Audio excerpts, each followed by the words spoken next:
congressman na si Sandro Marcos. Nilampaso si Congressman Pulong Duterte. Grabe, sobrang galing at talino ni Sandro Marcos. Tinalo pa ang mas matatandang mga congressman katulad ni Pulong Duterte. Halika atin itong pag-usapan mga kaibigan. It was not a position I was interested in, but ang dami pong tumulak and of course anything to help the country, anything to help the House, and I hope I'll be able to contribute as much as I can. Bagitong congressman pa lang pero tinalo na ang isang veterano. Isang nakakagulat na revelasyon sa Kongreso. May isang baguhan pero hindi mo akalain mas maraming batas na ipasa, mas mataas ang posisyon at mas mataas pa ang rating ng taong bayan. Pero teka, sino ba tong bagitong to? Hindi sa ordinaryong neophyte kasi bagito nga pero parang trumabaho ng isang dekada sa Kongreso. Hintayin mo lang, di mo na mamalayan, matatapos mo ito at pati ikaw mapapahanga rin. Sino ang tinutukoy natin? Walang iba kundi si Congressman Sandro Marcos, anak ni Presidente Bongbong Marcos, ang apo ng dating Presidenteng Ferdinand Marcos Sr. Pero teka, hindi ito tungkol sa pagiging anak ng Pangulo. Ito ay tungkol sa kanyang sariling gawa. Habang si Representative Paulo Pulong Duterte ay matagal na sa Kongreso, hindi maikakaila na ang ilan sa ating mga kababayan ay kinukumpara ang performance ni Pulong at ni Sandro Marcos. Si Sandro Marcos kasi bagito pa lang pero mas marami ng batas ang kanyang naiakda. Ilang batas kamo?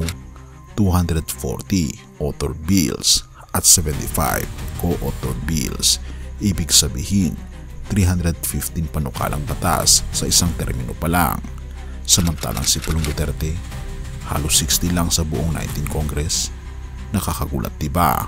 Pero teka, hindi lang yan. Hindi lang siya basta aktibo. Siya pa ang Senior Deputy Majority Leader. Yes, tama ang basa mo. Ang bagitong si Sandro, nasa isa sa pinakamakapangyarihang posisyon sa Kamara. Bakit importante yan? Dahil ang Senior Deputy Majority Leader ang tumutulak ng legislative agenda ng Kongreso. Therefore, hindi lang siya dumadalo, siya mismo ang nagpapagalaw ng galaw sa loob. At may bonus pa, member siya ng House Committee on Rules. Para sa mga hindi familiar, ito ang committee na nagpapasya kung anong batas ang unahin at kailan ito pag-uusapan. Pwesto ng mga haligi ng Kongreso pero nakuha ng isang baguhan. Bakit siya? Siyempre, hindi pinalampas ng publiko. Sa isang survey ng RPMD, Representative Sandro Marcos ay may 95.8% performance rating. Tinalo niya maging ang mga veteranong kinatawan kasama na si Pulong Duterte. Pero teka, hindi ba't si Pulong ay anak din ng dating Pangulo? Hindi ba't matagal na siyang naninilbihan sa Davao at may malawak na karanasan? Pero sa mata ng taong bayan, mas mahusay, mas mabilis at mas epektibo ang batang Marcos. Nakakabigla ba? Oo, dahil sa Kongreso ngayon, hindi lang pangalan ang labanan. Galing, galaw at gawa ang pinapansin. At si Sandro Marcos, bagito sa papel pero liter na sa gawa. Kaya kung dati ay iniisip mong wala yan, anak lang yan ng presidente, ngayon napapaisip ka, teka, siya nga talaga ang bagong mukha ng modernong pamumuno sa Kongreso.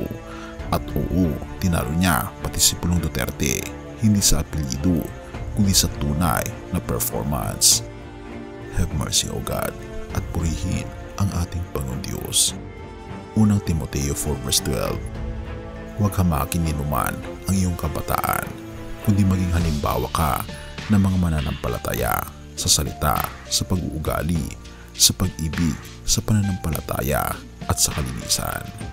Si Sandro Marcos ay isang bagito kaibigan pero pinatunayan niyang hindi hadlang ang edad sa pagiging mahusay, masipag at matalino sa paglilingkod. Ngunit bilang mga Kristiyano, ang tunay na sukatan ng tagumpay ay hindi lang sa dami ng batas o taas ng posisyon, kundi kung paano ang ating buhay ay nagsisilbing liwanag ni Kristo. Hindi pangalan, hindi kapangyarihan. Ang tunay na lider ay ang may puso ng paglilingkod tulad ng ating Panginoon Jesus. Ang Panginoong Hesus mismo ay nagsimula ring walang titulo sa mundo, anak ng karpintero, walang posisyon sa gobyerno, pero siya ang pinakamakapangyarihang lider na naglingkod sa kasaysayan ng mundo ng may kababaang loob, pag-ibig at sakripisyo. Therefore, kung paanong ginagamit ni Sandro ang kanyang plataforma upang gumawa ng mabuti, tayo rin kaibigan ay tinatawag ng ating Panginoon Kristo na gamitin ang anumang mayroon tayo, edad man, kakayahan o maliit na oportunidad para ipahayag ang kanyang kabutihan sa ating salita, sa ating pag-uugali at sa ating pananampalataya sa ating Panginoon Diyos. Ipakita natin kaibigan ang ating Panginoon Hesus sa mundo. Purihin ang ating Panginoon Diyos at tayo manalangin. Ama naming Diyos na makaparian sa lahat, turuan niyo po kami maging leader ayon sa iyong puso. Kahit kami bata o wala pang mataas na posisyon, gamitin niyo po kami na maging ilaw at asin ng sanlibutan. Naway sa aming ginagawa, mas makilala ka. Kaya ni Sandro na ginamit niyo po upang magtagumpay, gamitin niyo rin po kami para sa iyong kalulwatian. Pinupuri po namin kay pinapasalamatan o aming Panginoon Diyos sa inyo pong kabutihan sa amin at patnubayan ang aming mga leaders, ang lahat ng congressman, ang aming Pangulo at bawat mamamayang Pilipino at maging ang buong mundo. Salamat po Panginoon Diyos sa inyo pong kabutihan sa amin at patnubayan niyo po kami. At salamat sa paglinig ng aming mga panalangin at patawarin po kami sa lahat ng aming pagkukulang at pagkakasala. At sobrang kailangan po namin kayo sa pangalan ng aming Panginoon Hesus. Amen.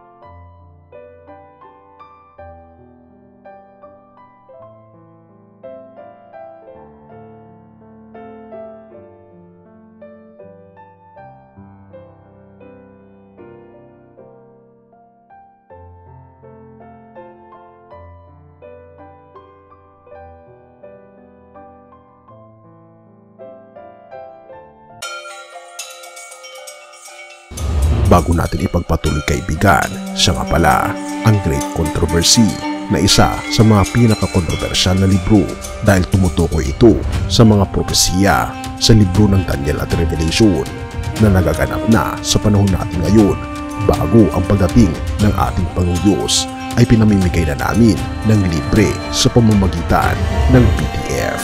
At ito ay nasa limited lamang na panahon, kaya i-click mo sa description sa baba upang ma-avail mo kaibigan ang napaka-importanteng libro ito na magbubukas sa iyo sa mas maliwanag mong hinaharap.